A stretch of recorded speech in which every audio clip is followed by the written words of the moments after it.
YouTube. Today is October 3rd, 2014.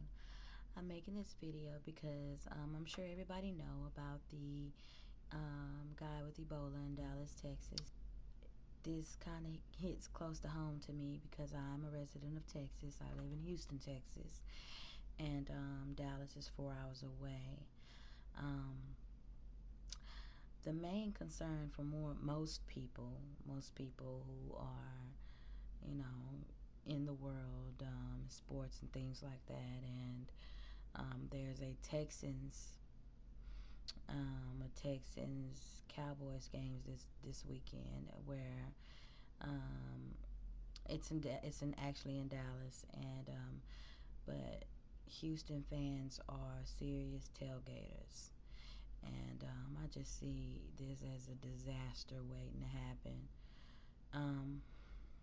CDC is selling us this dream about how Ebola will be contained and we have nothing to worry about. But according to the word, there's plenty for us to worry about.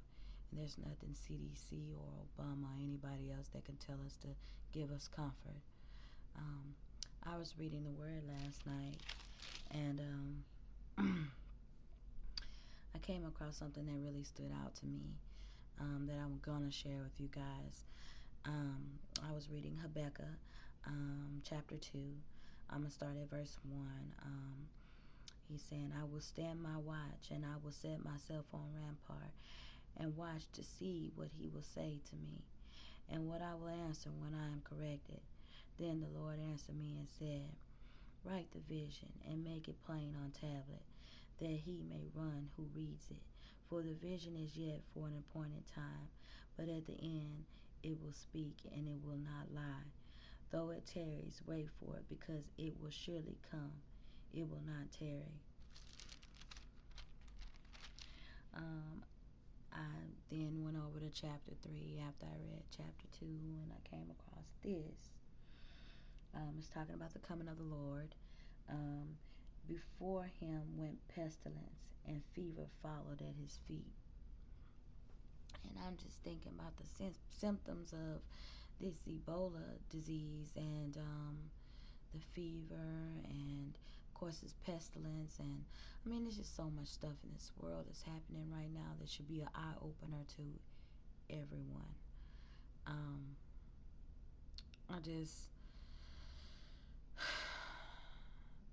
This nation is in trouble, from Ebola to ISIS.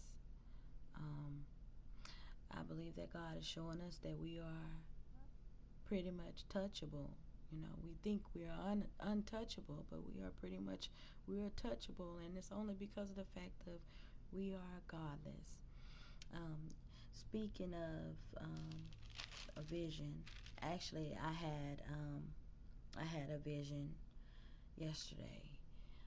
This was a night vision. I know I always share my dreams with you guys, but this was about Ebola.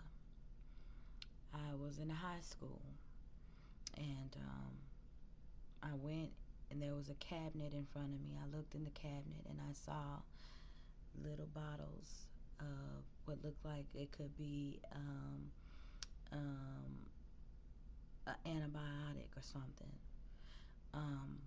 So I'm looking at it, and someone closed it up and told me, don't tell everybody about that. And so by that time, Ebola was spreading through the school. I left the school, and I passed these apartments. And where I was going, I could still see the apartments. And when I got to where I was going, there was a baby there. And I was waiting for the baby's mother to get home. And so while I'm waiting, the mother actually walks in the house, and we're able to see these apartments from where I'm living, from where I'm at. And so while I'm talking to her, all of a sudden the apartments blow up. Like, it was a boom, like big blast. Like, there's some people who think that, missiles are coming. Missiles are gonna, that the government is gonna do it to us. It's gonna be missiles. Well, with this Ebola virus, it makes a lot of sense.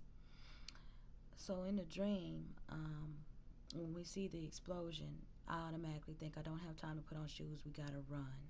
She grabs the baby up and she puts the baby like in in like a bag or like a backpack or something she can put on her back. Um, and she closes it up because we about to jump a gate, and but she had it in the front of her, and we're jumping gates and running, and there's a lot of people with us. So we wind up at a church, standing in front of a church, and the doors were locked, and we couldn't get in. I guess we wanted to use it as a shelter or something, but we couldn't get in there. And as soon as we realized we couldn't get in there, we looked up and we saw these guys in these white like contamination suits chasing us.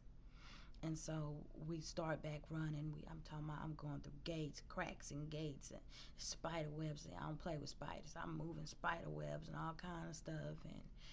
And we're running, and in my mind, I'm thinking, we have to go somewhere in like the woods where they can't see us. You know, um, I turn around, I still see the guy chasing us, and then I wake up.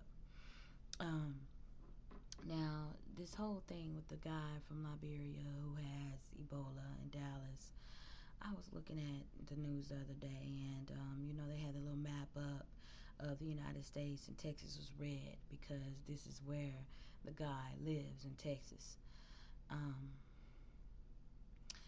I just,